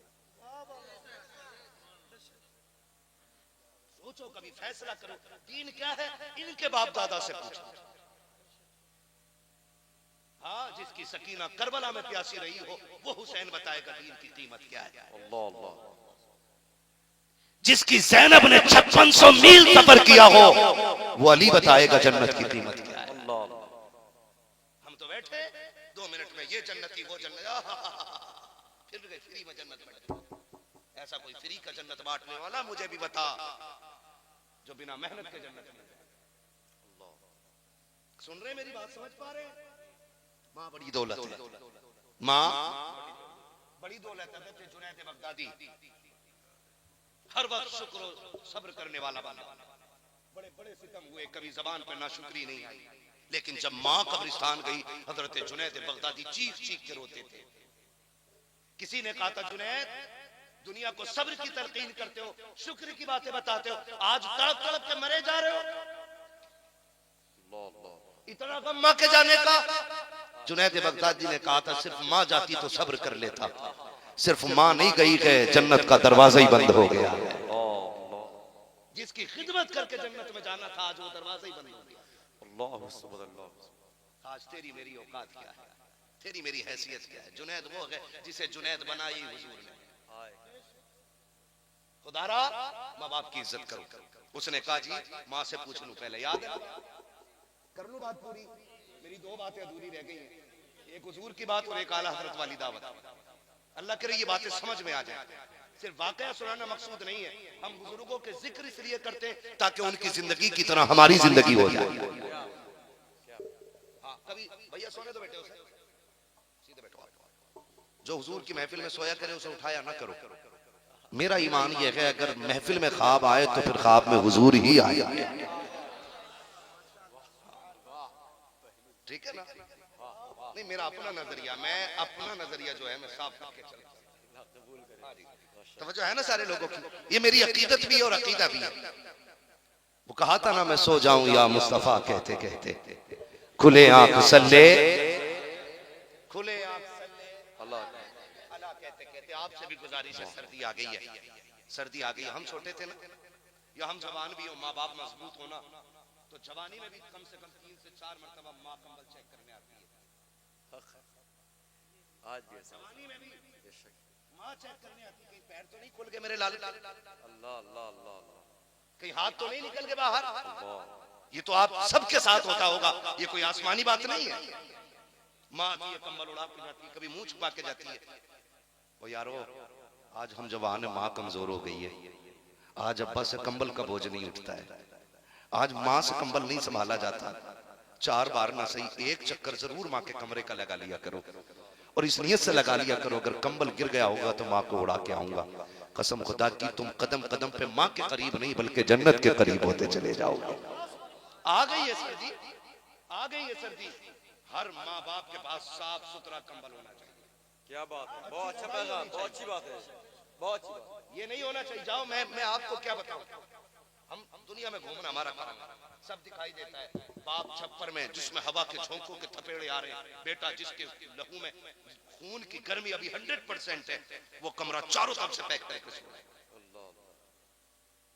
जो अपनी उतरन की रजाई है वो अब्बा के बिस्तर पर डाल दी, खुद नया ला के ओढ़ रहे हो ना। नया ला के अब्बा को दे, अब्बा की उतरन तू ले कि अब्बा भी मेरा जिस्म गर्म है, तुझे गर्म बिस्तर की जरूरत है। नसीब वाले वो बेटे जिन्हें माँ बाप की खिदमत का मौका मिल जाए, वरना दौलत होगी कल माँ बाप नहीं होंगे, फिर रोगे क्या करूं इस दौलत का, कहां लेके जाऊं। माँ ने तब कंधों, अब्बा ने तब कंधे पे बिठाया जब साइकिल नसीब नहीं थी। आज हमारे पास फॉर्च्यूनर है, हमारे पास 4 व्हीलर है, हम अपने बाप को सीट पे बिठाने के रवादार नहीं। 1000 बहाने हो जाते हैं, क्या करें, खर्चे इतने हैं, दवाइयां भी आ रही हैं। सोन, जो माँ बाप का खर्च नहीं करते उनका पैसा दवाइयों में आग में लगता है। हाँ, आप 10,000 की MRI करा लोगे, 25,000 देकर ऑपरेशन करा लोगे, 1,000-2,000 देकर माँ बाप की दुआएं नहीं दी जाती। डाल के तो देख कंबल कभी उसके पैर पे, माँ होती क्या है। यकीन ना है, बीवी को 10,000 का जोड़ा लागो, फिर कह रही है बेल अच्छी नहीं है, और माँ को 100 रुपए का दुपट्टा ला के दे, 100 रुपए का दुपट्टा ला के दे। अभी मेरे भाई ने कहा था, बहनें मुस्कुराती हैं तो माँ बहुत याद आती है। बीवी को 10,000 का सूट ला दो, वो उसमें ऐब निकालती है, बहन के दरवाजे पे 100 रुपए का दुपट्टा लेके चला जाता है। वो उसे चूम के कहती है, वो पागल ये क्यों लेके आया, तेरे बच्चों का खर्चा ही बहुत था, इतना महंगा दुपट्टा लाने की क्या जरूरत थी, वो तेरे 100 रुपए को महंगा कह रही है। और जिन्होंने तुझसे प्यार किया तूने उन्हें इज्जत ही नहीं दी, और जो तुझे ठोकरों में रखती रही तू उसकी गुलामी करता रहा। मैं ये नहीं कहता औरत को हक ना दो, मगर मैं ये भी कहता हूँ औरत का हक अदा करो, माँ बाप की दुआएं करेंगे। गरम बिस्तर का इंतजाम माँ बाप के लिए इंशाल्लाह, जितने बैठे करते वादा इंशाल्लाह। अल्लाह हमें ऐसा बना दे कि माँ बाप हमारी दौलत पे ऐश करके दुनिया से जाए। आमीन कहो, जोर से कहो आमीन। वरना याद रखना, तरक्की में माँ बाप बड़े याद आते। और तेरी मेरी औकात क्या, मेरा नबी दे, मेरा नबी मस्जिद में आए नमाज पढ़ाने के लिए 10,000 से 14,000 से आबाद। फतेह मक्का का दिन है, हुजूर ने आके इमामत की तशरीफ लाए, नमाज से फारिग हुए, हुजूर ने घुटनों पे हाथ बांधे और सर रख के रोना शुरू कर दिया। कोई भी कायनात की शय मेरे हुजूर की मिसल नहीं बन सकती है। ये जो मैंने बात कही तकरीब फहम के लिए कही है, कायनात की कोई शय हुजूर की मिसल नहीं हो सकती है। हुजूर ने घुटनों पे हाथ बांधे, सर रखा घुटनों पे, बैठ के रोना शुरू कर दिया। हजरत उमर आ गए, या रसूल अल्लाह अभी औलाद जवान है, किसी ने कुछ कहा हो बेटों की कुर्बानियां दे देंगे। बोले ना आका, किसी ने आंख उठाई है आंख निकाल लेगा उमर, किसी ने उंगली चलाई है बाजू काट देगा उमर। उमर कुछ नहीं कहा, फिर रोए क्यों? फिर मेरे नबी का जवाब सुनो, उमर आज माँ याद आ गई है, आज माँ याद आ गई है। हुजूर माँ आज? कहा हाँ। हुजूर क्यों? कहा माँ ने तब देखा था जब मैं छोटा था, 6 साल मेरी उम्र थी, काश आज मेरी माँ होती उमर, जब मैं दरख्तों को कलमे पढ़ाता ना तो मेरी माँ कितनी खुश होती। आज पत्थर मेरी बोली बोलते, माँ कितनी खुश होती। उमर मेरा जी ये चाहता है, आज ये 14 गद्दार मेरे पीछे खड़े हैं और सिर्फ खड़े नहीं, ये जानों की बाजी की कस्में उठा के आए हैं। उमर, आज मेरी माँ होती, मेरे इन गुलामों को देखती कितनी खुश होती। आका याद आई है? कहा हाँ, आज जब मुसल्ले पे आया ना मेरी माँ याद आ गई। कहा कैसे याद आई है? कहा मेरा जी चाहता है काश मेरी माँ होती, मैं मस्जिद में मुसल्ले पे होता, मेरी माँ गुजरे में होती और वो अंदर से आवाज दे के कहती, बेटे मोहम्मद मेरी बात सुन जा। उमर, मैं नमाज तोड़ देता, मुसल्ला छोड़ देता, माँ के पास चला जाता। हजरत उमर की चीख निकली है, आका बंदी की छोड़ के बंदी की बारगाह में जाते। आका कहते हाँ, कहा क्यों? कहा अगर माँ राजी होती है तभी खुदा राजी होता। अरे वाह वाह वाह, अल्लाह अल्लाह अल्लाह। अगर माँ राजी होती है तभी खुदा राजी होता है। इज्जत करेंगे माँ बाप की। अरे वाह। बच्चा कहता है कि जी मैं माँ से पूछ के जाऊंगा। बच्चा घर आ गया, उसने आके कहा अम्मी, रो भी रहा और हंस भी रहा है। अम्मा कहती पागल हो गया, हंस भी रहा साथ रो भी रहा। उसने कहा अम्मी जो तूने कहा था वो सच हो गया है। ये जो आंसू है मेरी आंखों में चचा के दिए हुए हैं। और कहा ये मुस्कुराहट किसी अमीर की दी हुई है। कहा कौन अमीर है? अम्मी मुझे एक ऐसे सखी का पता चला है, सुना है उसकी चौखट से कोई खाली नहीं आता है। माँ तेरी एक चादर का सवाल है, तू कहे तो उसकी चौखट पे न चला जाऊं। माँ ने कहा बेटे नाम क्या है? उसने कहा उसका नाम मोहम्मद इब्ने अब्दुल्लाह है सल्लल्लाहु अलैहि वसल्लम, ये नाम है। अम्मा ने कहा ना, उनके पास ना जाना। अम्मी क्यों? कहा सुना है वो लोगों की मदद बाद में करता है, अपना दीन पहले देता है। वो दीन के बदले मदद करता है। बच्चा माँ का फरमाबरदार था। उसने कहा माँ तेरे सर की कसम खा के जा रहा हूं, अगर सिर्फ चादर देगा तो लाऊंगा और दीन की बात करेगा तो लौटाऊंगा। माँ इजाजत दे। कहा देख मैं समझा रही हूँ ना जा। उसने कहा माँ कसम खाता हूँ ना तेरे सर की, सिर्फ चादर देगा तो ही लाऊंगा, दीन नहीं लाना है। माँ ने कहा अच्छा ठीक है। बच्चा गया, हुजूर हरम शरीफ में है। बच्चे ने हुजूर का नाम लेके आवाज दी, हुजूर ने गुस्सा नहीं किया, मुड़ के यतीम की तरफ देखा। बच्चे ने इशारा करके कहा इधर आएंगे। हुजूर अपनी जगह से उठे और बाहर चलने लगे। थोड़ा फासला रह गया, उसने कहा बस रुक जाइए। हुजूर रुक गए। बेटे क्या बात है? कहा सुनो मेरी जरूरत यहां लाई है, लेकिन मेरी एक शर्त है। कहा कौन सी? कहा तुम्हारा दीन कबूल नहीं करना है मुझे। बच्चा था ना, पहले कह बैठा सुनो जरूरत लाई है मेरी यहां, तुम्हारा दीन लेने नहीं आया हूं। अगर दीन की शर्त ना हो तो मैं जरूरत रखूं। मेरे हुजूर आगे बढ़े, फरमाने लगे बेटे बता। बच्चे ने जैसी कहा मैं यतीम हूं, मेरे नबी की आंख में आंसू आ गए। हुजूर आगे बढ़े, बच्चे के सर पे हाथ रखा। बच्चा भी रो रहा है, हुजूर भी रो रहे हैं। वो बात पूरी करके बच्चा कहता है मैं तो इसलिए रो रहा हूं, यतीम हूं, आप क्यों रोए? फरमाया जब तुझे यतीमी में देखा ना तो सुन मैं भी तो एक बेवा माँ का बेटा हूं, मुझे पता है बाप के बगैर जिंदगी क्या होती है। मैं तेरा दर्द सुन के रो दिया, मुझे अपना बचपन याद आ गया। हुजूर बच्चे के साथ रो रहे हैं। हुजूर ने अपनी मुजम्मिल वाली चादर कंधे से उतारी।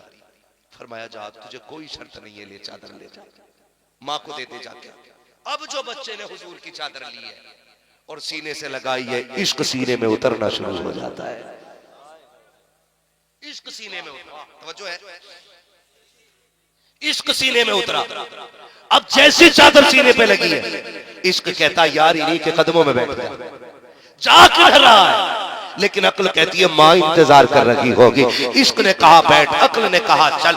बच्चे ने चादर सीने से लगाई और सोचा जिस माँ की इजाजत से ये चौखट मिल गई है, उसी माँ की इजाजत से बहुत कुछ मिल सकता है। बच्चे ने घर की तरफ दौड़ लगाई है, चादर सीने से लगा के गया है। माँ दरवाजे पे खड़ी थी, बेटे को आते देखा चादर के साथ। मारे खुशी की माँ की खुशी की इंतहा न रखी। आ गया मेरे लाल जी, अम्मा का चादर ले आया है। कहा हाँ माँ ये चादर लेके आ गया हो। चादर में खुशबू आ रही है। माँ ने कहा बता, उन्होंने दीन की शर्त तो नहीं लगाई है। अब बच्चे का जो देखिए, जो तसव्वुर बच्चे का था, उसने कहा माँ जमाना झूठ बोलता है, दुनिया उसके बारे में जो कहती है, बकवास करती है, उससे ज्यादा रकीम तबीयत का मालिक आज तक मैंने देखा ही नहीं है। तुझसे किसने कहा? वो दीन पहले देता है, जरूरत बाद में पूरी करता है। अम्मा उसने तो दीन की बात ही नहीं की थी, उसके कंधे पे एक ही चादर थी, वो भी उतार के देती। इतना सुना माँ की चीख निकल गई, उसने पकड़ा बेटे को, अरे पागल सिर्फ चादर लाया है। कहा अम्मा और क्या लाता? कहा जिसकी चादर लाया है उसका दीन क्यों नहीं लाया है? अल्लाह अल्लाह अल्लाह अल्लाह अल्लाह लहजे ही बदल गए।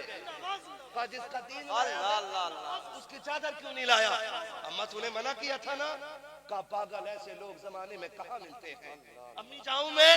कहा ना, अब तू नहीं, मैं भी तेरे साथ जाऊंगा। अब चादर हुजूर की ली है और फिर वही माँ बेटे आ गए। हुजूर फिर अपनी जगह पे इबादत में मसरूफ है। फिर बच्चे ने आवाज दी, हुजूर ने फिर मुड़ के देखा, फिर उसने इशारा किया है। हुजूर फिर अपनी जगह से उठे हैं, फरमाते और क्या बात है बेटे, कुछ और भी चाहिए क्या?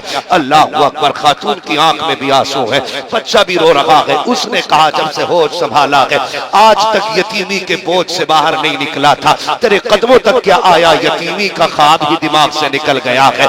अल्लाह अकबर। उसने कहा था सरकार सिर्फ चादर न दे बल्कि मुझे अपनी गुलामी में जगह भी इनायत फरमा दे। अल्लाह अकबर। जब आका करीम की ये सखावत ये अता देखी, दोबारा उठ के दरवाजे तक आना, यतीम के सर पे फिर से हाथ रखना, फिर से जरूरत को पूछना, और फिर इस आदत को देख के बरेली वाले ने तड़प के कहा था आता के फकीरों में उन्हें प्यार कुछ ऐसा, खुद भीख दे और खुद कहे मंगते का भला हो, मंगता तो के मंगता कोई शाखों में दिखा दो जिसको मेरे सरकार से टुकड़ा न मिला। अरे वाह वाह वाह जिंदाबाद, हक है, वाह वाह वाह वाह, अरे माशाअल्लाह। खुद भीख दे और खुद कहे मंगते का भला हो। आता है फकीर पे प्यार, आता है फकीरों से उन्हें प्यार कुछ ऐसा, खुद भीख दे और खुद कहे मंगते का भला हो, मंगता तो है मंगता कोई शाखों में दिखा दो जिसको मेरे सरकार से टुकड़ा न मिला। ऐसे दरवाजे जाते हैं, तमाशे बना के नहीं, अपने बदन का कपड़ा उतार के फिर दर्द बांटा जाता है, और जब दर्द ऐसे बढ़ता है ना तब फिर लोगों को दीन की कदर पता लगती है। हाँ, ये क्या दीन जाने जो कहीं भी धमाके कर दे, कहीं भी बम फोड़ दे, किसी भी निहत्ते पे गोली चला दे। इनका इस्लाम से कोई लेना देना नहीं हो सकता। इसलिए कि जो इस्लाम वाले पैगंबर है ना, उन्होंने पहले ही कहा था कभी बच्चों पे हाथ ना उठाना, कभी निहत्तों पे हाथ ना उठाना, कभी औरतों पे हाथ मत उठाना। अगर तलवार चलाते चलाते कोई तुम्हें मारते मारते तुम्हारी तलवार के नीचे आ जाए और अमान मांग ले, फरमाया फिर कत्ल न करना। ये इस्लाम। और जब इस्लाम ये नजर आता है ना, तो लोग कहते हैं महबूब फिर हमें दूर क्यों किया, हमें भी दामन में ले लिया। यही दीन है, ये इस्लाम है। मेरा इमाम कहता बेटे क्या खिलाओगे? क्या बात है, मेरे भाइयों को याद है, अल्लाह सलामत रखे, बोलो सुभान अल्लाह। दिल कर रहा है तुम्हारे बीच बैठ के फजर तक तकरीर करता हूं। हाँ, बहुत अच्छा आप सुन रहे हैं। सबसे बड़ी खुशी की बात यह हुई कि जो सबसे पहले बात छोड़ी थी वो सबसे आखिर में भी याद है। हाँ, खुदा सलामत रखे सारे लोगों को। ये इश्क का मामला होता है, इश्क का मामला होता है। क्या खिलाओगे बेटे? उसने कहा जी साग और बेसन की रोटी। फरमाया खुद आओगे बुलाने या हम आ जाएं? आपने फरमाया चलो खुद ही आ जाएंगे। अब जब दावत का वक्त हुआ ना, आपने अल्लामा ज़फरुद्दीन बिहारी रहमतुल्लाह तआला अलैह को साथ लिया। जफर जी आका चलो दावत में। अब बिहारीपुर ढाल पे उस बच्चे का घर था और आप सौदा गिराने कहा सौदा गिरा, ठीक है ना, आधा 1 किलोमीटर का फासला है, 1-1.5 किलोमीटर का फासला होगा, ठीक है ना। मार्केट में पता नहीं चलता कितना है, कभी मीटर लगाया नहीं, तो इतना फासला। हाँ, वहां कदम गिनने थोड़ी जाते हैं, तवज्जो है ना सारे लोगों को। तो बिहारीपुर ढाल पे उस बच्चे का घर है। आप गए अल्लामा ज़फरुद्दीन के साथ और जाके अल्लामा ज़फरुद्दीन ने गेट बजाया, अंदर से आवाज आई, कौन है? बच्चे ने अंदर से पूछा, कौन आया है? अल्लामा ज़फरुद्दीन ने कहा कि बड़े मौलवी साहब आ गए। बच्चा कह रहा, बाहर इंतजार करो, अभी आ रहा हूं। किससे? 1000 किताबों के मुसन्निफ से। लोग कहते पठान थे इसलिए गुस्सा तेज था उन्हें। नहीं, उनका गुस्सा भी हज़रत उमर वाला था और उनका प्यार भी उस्मान गनी वाला था। तो हज़रत फरमाते यहां ना रुको, हमारी दावत है, तुम्हारी नहीं, जाओ। शरीयत की पाबंदी आप देखिए।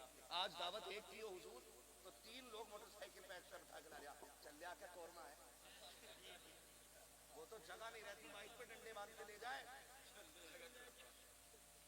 एक कार्ड का दे दिया, जान ही मुसीबत में डाल दी शादी वाले की। 2-4 दोस्तों को बैठा के ना, जितनों की दावत हो, जिसकी दावत हो वही जाना चाहिए, ये शरीयत। आप फरमाते दावत हमारी है, तुम्हारी नहीं, हटो जाओ। किसी को रुकने नहीं दिया। तवज्जो है ना? जो मैं बताने लगा हूं, आला हज़रत पढ़ रहा हूं मैं, आला हज़रत को। हाँ, आला हज़रत को पढ़ रहा हूं मैं। कहता हूं पढ़ना चाहिए आला हज़रत को, ताकि अक्लें लगे कि आला हज़रत ने दीन का काम कैसे किया। बच्चा थोड़ी देर के बाद अंदर से ना चने का साग बेसन की रोटी लेके आ गया। और सरकार आला हज़रत का उस वक्त परहेज बड़ा सख्त था बेसन की रोटी से। चपाती खाते थे वो भी आधी। ये खाना है। रोटी से परहेज था आला हज़रत का, क्योंकि सख्त थी। और चपाती खाते थे वो भी आधी। चपाती छोटी सी रोटी गेहूं की होती है ना, तंदूर वाली मत ले आना। वो फुल्की सी जो होती है रोटी, चपाती।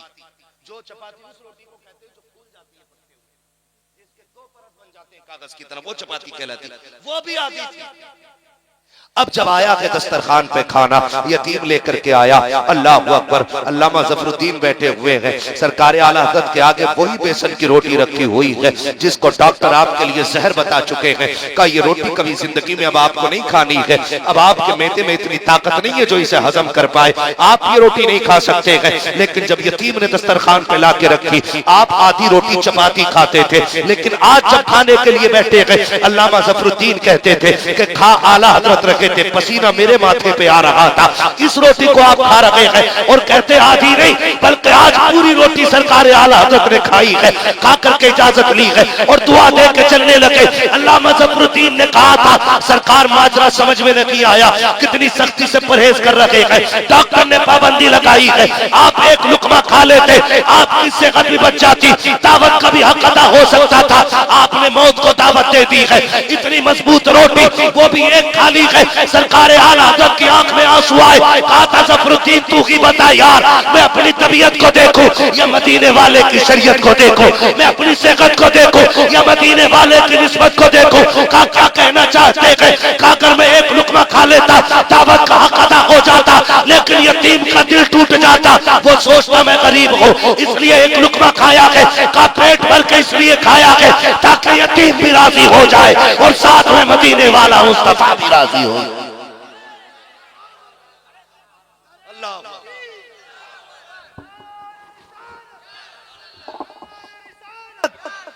पैगामे मुस्तफा, पैगामे मुस्तफा, शरीयते मुस्तफा, सुभान अल्लाह। ये अखलाक पैदा करो।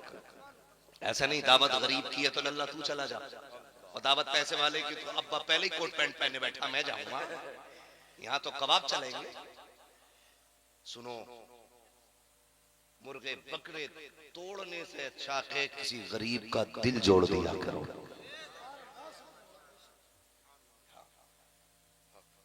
हो सके तो भले ही अमीर की दावत में मत जाना, उसके आने वाले 1000 होंगे, लेकिन गरीब की दावत पे जरूर जाना, गरीब की दावत पे जरूर जाना। इसलिए कि गरीब अपने घर आने वाले हर मेहमान को गिनता है कि किसने मुझे इज्जत दी है, किसने मुझे इज्जत दी है। अमीर खिलाता भी है तो कुत्तों की तरह, गलत नहीं कह रहा हूं। सफर भी करना है, 1 घंटा हो चुका है मेरा, हज़रत सरकार बैठे हुए हैं, वो सही साहब क़िबला है, इतना अपने बुजुर्गों से इंतजार नहीं कराना चाहिए ना, ठीक है।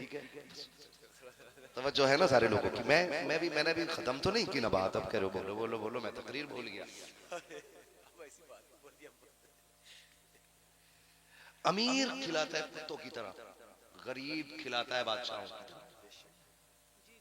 अमीर के यहाँ दावत खाने जाओगे हाथ धुलवा दे रहे उधर बोले जाके, ये अमीर का लहजा होता है।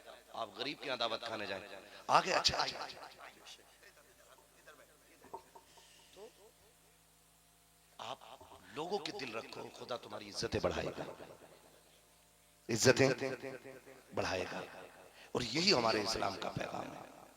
अमीरों की दावत तो सारे कबूल कर लेते हैं, कभी गरीब की दावत भी बिस्मिल्लाह करके कबूल कर, और कुछ नहीं जाता। एक वक्त की रोटी अगर बेमजा भी मिल जाए तो मर नहीं जाता है, मर जाता है। जब फास्ट फूड खा के ना मर रहे इतने पक्के हैं, तो गरीब के घर का खाना खा के कैसे मर जाएंगे एक बार में? नहीं मरेंगे। नमक कम भी हो, मिर्च ना भी हो, खाना बेमजा भी हो ना, तो फिर भी हाथ पोंछ के कह शुक्र है रब का, बड़ा अच्छा खाना खिलाया यार तूने। तुम नहीं जानते हो, ये जो गरीब अंदर से खुश होता है ना, तो इसकी अंदर की आवाज तुझे आए ना आए, इसके खुश होने की धमक मदीने पहुंच जाए, पहुंच जाती है। और आका ने फरमाया कि मैंने फकीरी को पसंद किया, फकीरी को मैंने पसंद किया। और याद रखना, हुजूर ने हमेशा गरीबों में रहना पसंद किया। किन में रहना पसंद किया? गरीबों में। क्योंकि दादा ने जब ये पूछा था ना कि कौन से चचा के पास जाना है, दादा ने जब ये कहा था ये फैसला मेरा पोता करेगा, कौन से चचा के पास जाना है, तो जो सबसे गरीब चचा थे जनाबे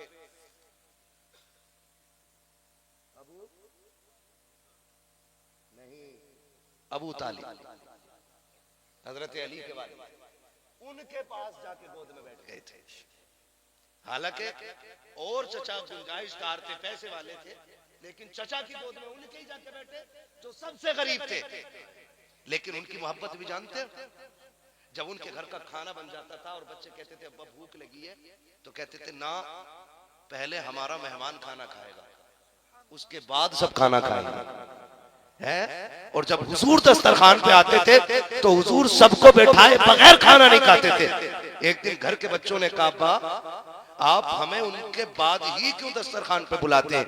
फरमाने लगे बेटे, जब से ये हमारे हिस्से में आए हैं, हमारे हिस्से में अभी फाका नहीं आया है। इनको पहले बैठाने का फायदा ये है, ये दस्तरखान पे आ जाते हैं, बरकतें अल्लाह आसमानों से नाज़िल फरमा दिया। तो हुजूर ने हमेशा गरीबों को पसंद किया। हम भी ये कोशिश करें कि अपनी जिंदगी में कमजोर लोगों को तरजीह देंगे इंशाअल्लाह। फरमाया गया लक़द कान लकुम फ़ी रसूलिल्लाहि उस्वतुन हसना, मेरे महबूब की जिंदगी आपके लिए बेहतरीन नमूना है। हुजूर के दिए हुए तरीकों पर अमल करने की कोशिश करें इंशाअल्लाह। जब इस हाल में मरोगे ना कि हुजूर के रंग का कोई रंग आपके ऊपर होगा, उनकी खुशबू की कोई लहर आपके जिस्म से आ रही होगी, फिर आप कफन में लिपट के जा रहे होंगे। कोई कहेगा मुखिया का जनाजा, कोई कहेगा प्रधान का जनाजा, कोई कहेगा जमींदार का जनाजा, कोई कहेगा अब्बन का बेटा, बब्बन का बेटा, लड्डन का बेटा, ये सारी बातें कहेंगे। लेकिन तेरे जनाजे की खुशबू कहेगी लहद में इश्क रुखे शह का दाग लेके चले, अंधेरी रात सुनी थी चराग लेके चले, तेरे गुलामों का नक्शे कदम है राहे खुदा, वो क्या भटक सके जो ये सुराग लेके चले। करेंगे इंशाअल्लाह इतना। आज के लिए इतना सबक काफी है। जिंदगी रहेगी ना तो बाकी बातें फिर हो जाएंगी, और फिर जब कब्र में इस हाल में पहुंचेंगे, सजरे का हुक्म हो रहा है, इजाजत हो तो 2 मिनट में पढ़ दो। ऑपरेटर साहब हैं आप ही हैं ना? थोड़ा सा इसको आवाज दे दो, मेरे भाइयों की फरमाइश है शजरे की, मैं हुजूर का शजरा पढ़ दूं, ताकि अब तक मैंने अपनी मर्जी से सुनाई है तकरीर, अब इनकी मर्जी से थोड़ी सुना दूं। ठीक है ना? अपनी मर्जी से आपने बहुत अच्छी सुनी, मेरी मर्जी से बहुत अच्छा सुना है, अब देखता हूं अपनी मर्जी से कितना अच्छा सुनेंगे। बोल सकते हैं सुभान अल्लाह?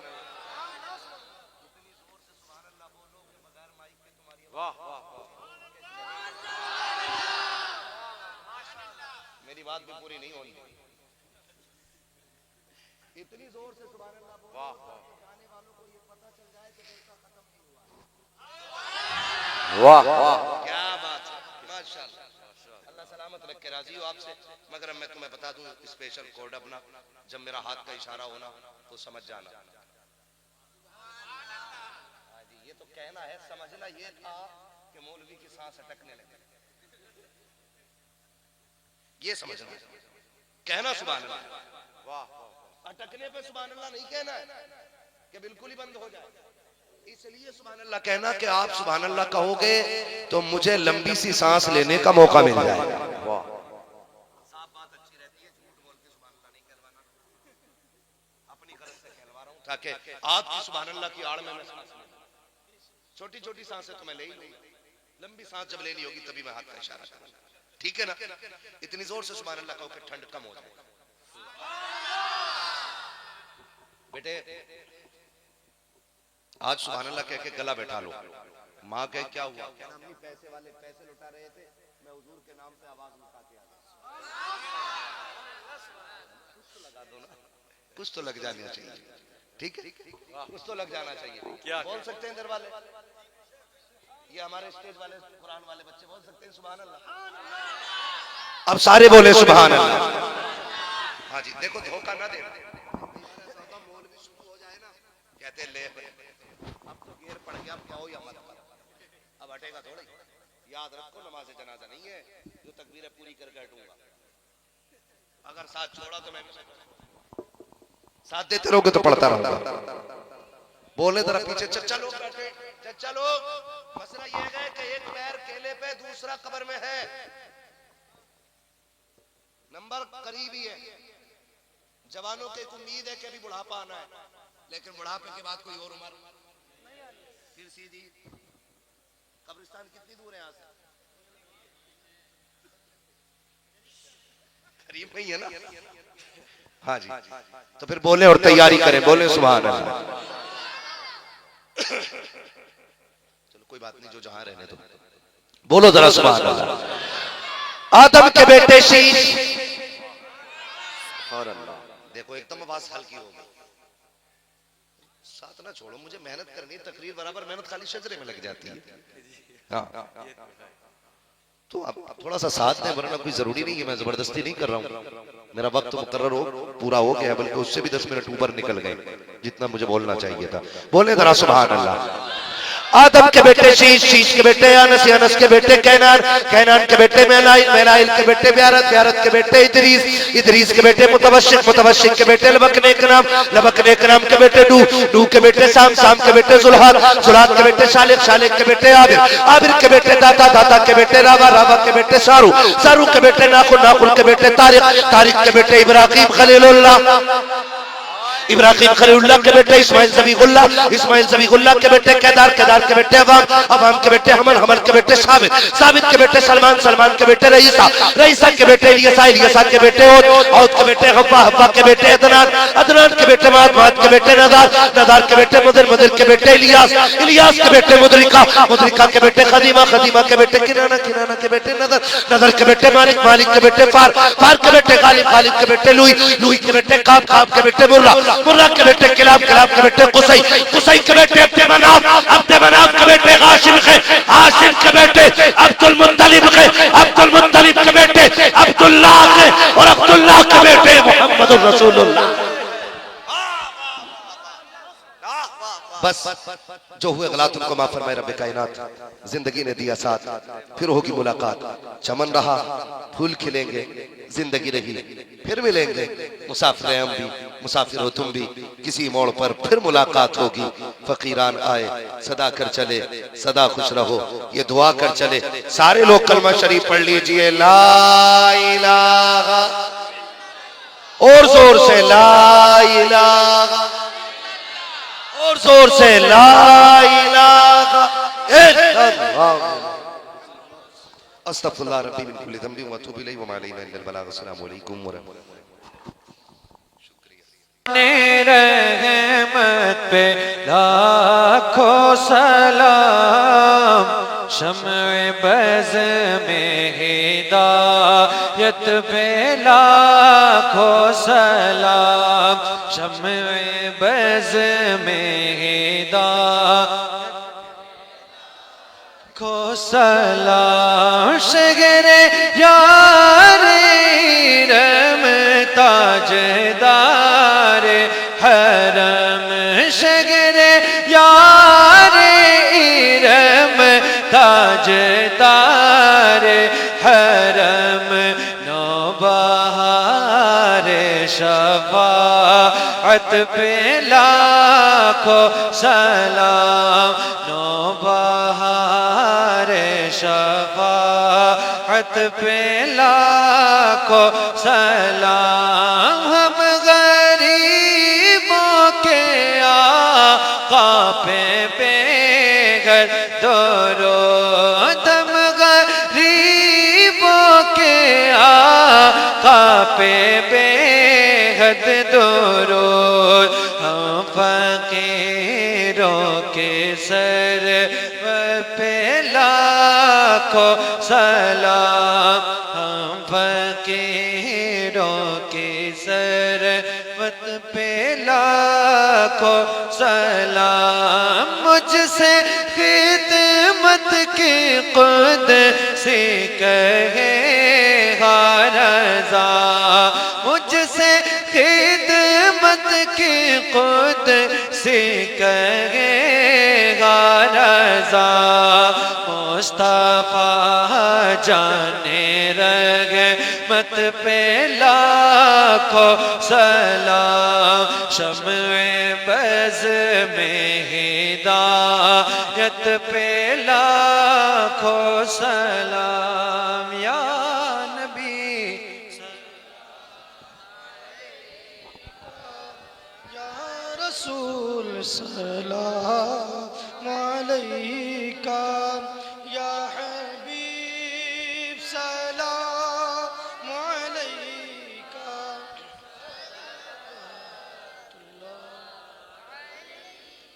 अस्सलातु वस्सलामु अलैका या रसूलुल्लाह अस्सलातु वस्सलामु अलैका या हबीबल्लाह।